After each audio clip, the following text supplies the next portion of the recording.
Hi, everyone.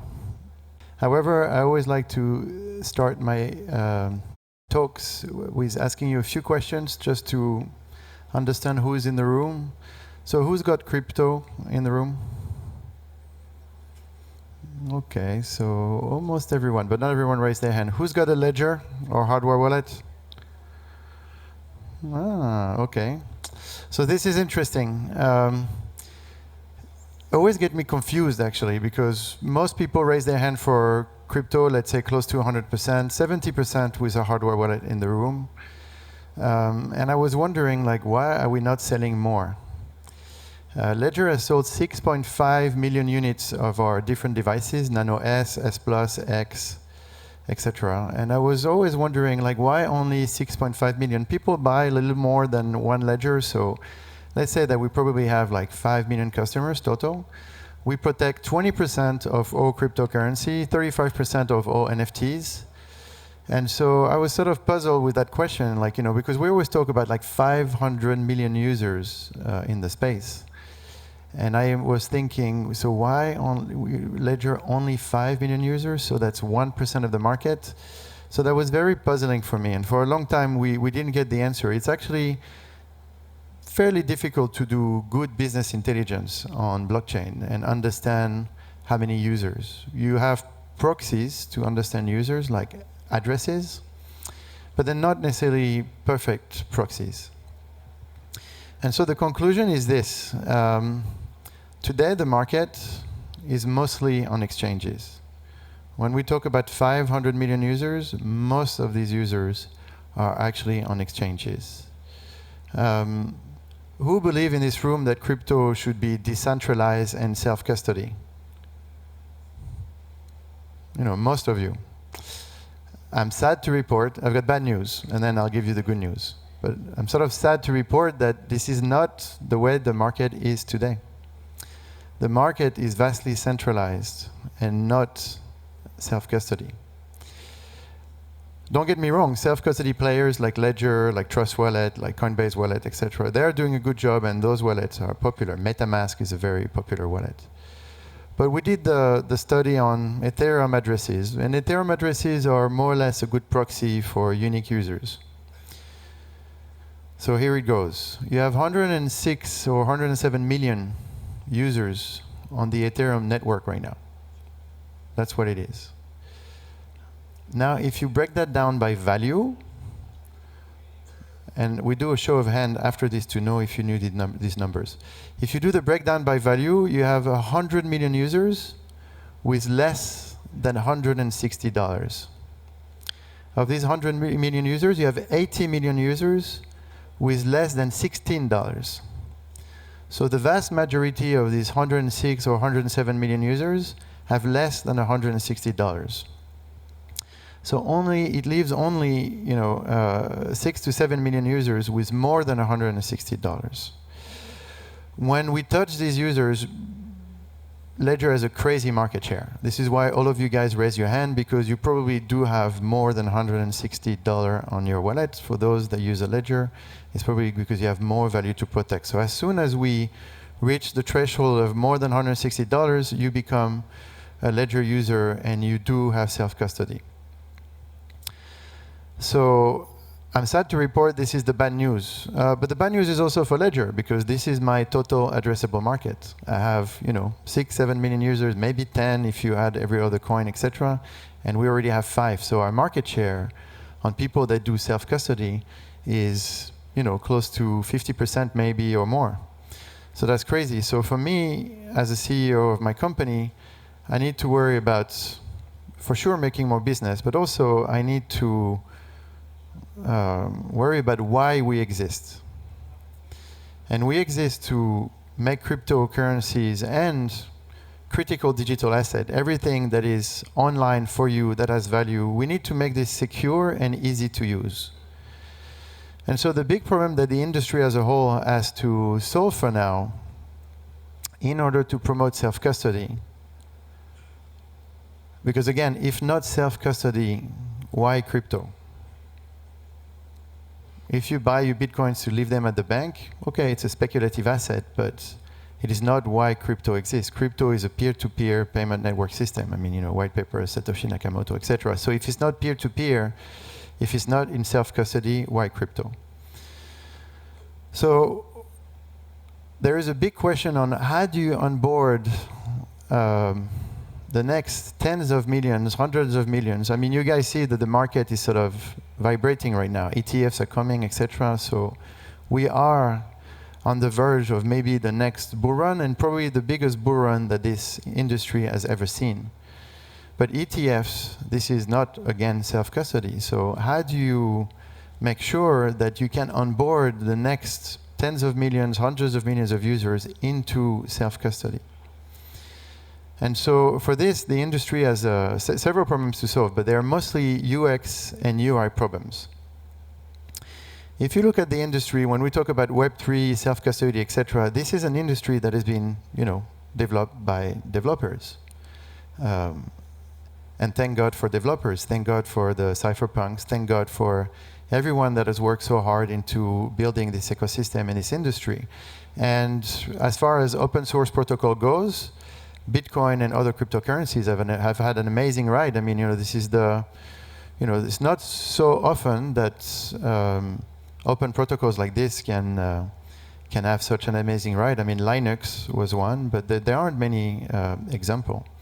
So far, it is a success. But, and so we need to be very thankful for engineers and developers. Be that as it may, engineers and developers are notoriously bad at designing products. And a product is not a technology. Technology should be slave to the product. The product is what people do with it. So, you know, why do you buy something, and how, you know, what problem are you solving, and from a customer standpoint. And so I think the industry needs to go into a shift into designing products and experiences and make technology slave to that product and that experience, not the other way around. It doesn't really matter. Account abstraction. Who has heard of account abstraction in this room? Okay, so not so many people. It's a very hot topic right now. A lot of people are very excited about account abstraction. But it's just another way, you know, it's just a technology. It's not the product. Who has heard of MPC in this room? MPC. Okay, not so many, you know, a few more people. Again, that's a technology. That's not a product. Doesn't really matter, MPC, account abstraction, all of these things. By the way, all of these MPC, account abstraction, they're all ways of getting rid of the 24 words. They're always attempts of getting rid of having to keep those 24 words. It's not as exactly as that, but there is a tentative. So the industry needs to think about how to design product and experiences. So at Ledger, this is what we're trying to do, and I give you the example of what we do, not so much to pitch my product, although for those who didn't raise their hand, ledger.com, you can buy a device now if you want. It's on mobile, it's easy. But I tell you where I feel the industry is going. If the industry needs to exist, it needs to be self-custody. We will have more digital things in the future than what we have today, that's for sure. Does it mean that all of our life will be self-custody? For some people, maybe yes. Most people, maybe no. Like, you'll still have a bank, you have different things. You probably have an exchange, and you have your self-custody play. But self-custody will exist. And the same way that you're physical beings and you own physical things, the same way that all of you have a wallet in your pocket right now, you have credit cards, you have ID, you have health data, there's many things that you got on you and that you own, like you own your passport. It might be like a government repository, but still you have your passport and you can use your passport to go from one country to the other. Your physical beings will be duplicated online, and you will become a real online being. Right now you belong to Google, you belong to Apple, you belong to all these companies. And you sacrificed everything for the sake of privacy. Sake of convenience, sorry. So you sacrifice privacy and control for convenience. And it's okay, because so far this was the only technology available. And by the way, I did exactly the same. Convenience is amazing. The problem now is you face two issues. We all face two issues going forwards. Hacks increasing online, and so you're being hacked more and more every day. And you have more digital stuff. I mean, in this room, typically, the good example of suddenly your money became digital. And I mean digital in a form that you can own. Everything is digital, but digital in the form of a unique asset, a bearer bond that you can own. Today it's your money, tomorrow is going to be your identity, your health data, so many things you'll be able to own digitally the same way that you own physically. Just to take the example of your health data, you own your health data. It's sort of co-owned. It's like the hospitals got it, your doctors got it, but you have a copy of it, you have it. You don't own it today in a digital form. You have your medical records in paper form that you own, but you don't own them in the digital form. It's always delegated to a third party. So this will change. And for this, you need self-custody. So forget Bitcoin. Think about health data. Think about everything else that you can own digitally, that is becoming the you, the digital you. And that digital you is your passport to go through online and offline experiences, which to me is my definition of the metaverse, but I will not go there. So in order for this future to be possible, you need a radical change in terms of UX and UI, and you need to torpedo all the pain points of being in self-custody today. The pain points are mainly in the onboarding. It's not so much after you onboard, it's okay. I would argue that it's probably easier to use self-custody after you onboarded compared to custody. I mean, last time I tried to use an exchange, it's an experience where I need to have 2FAs, and there are many security features, rightfully so, because exchanges are under attack. But it's not true that it's very easy to use an exchange or to use your online bank. Like, you have all these security countermeasures that makes the experience very cumbersome. But the problem with self-custody is, how do you onboard users? So the UX UI problem is big, and the 24-word problem is big. Most users don't go into self-custody because they don't trust themselves with the 24 words. So the industry is trying hard to solve for that problem.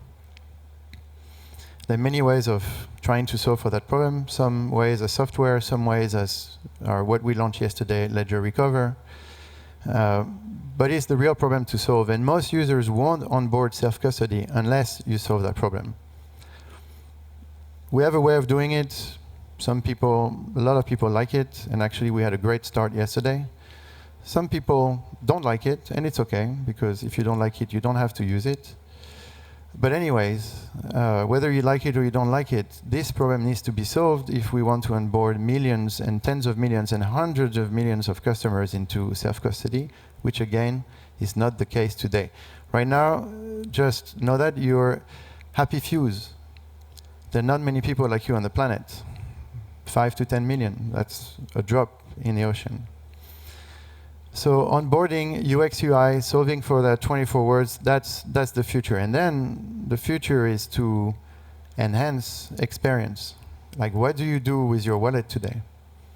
You can send, receive, you can buy Bitcoin, you can swap, you can do some basic functions, but it doesn't help you really in your everyday life. And so this is what I'm talking about when I say, let's go from technology to product and experience. Tomorrow, what I want and what my team and I are trying to design for you guys is something where using your ledger will be part of your everyday life. It's not just when the market is pumping that suddenly you jump back on your ledger and try to get those coins, or try to look at the price and the value of your coins, because this always happens. But I think in the future, we want to design a product and experience that becomes part of your everyday life, to secure your digital life, to secure you as a digital being in everything that you do, and to allow you to own digital stuff in a very easy manner and extremely secure. So that's what we're working on. I've done 15 minutes. I thank you for your undivided attention, and I wish you great continuation at Blockchain Life. Thank you.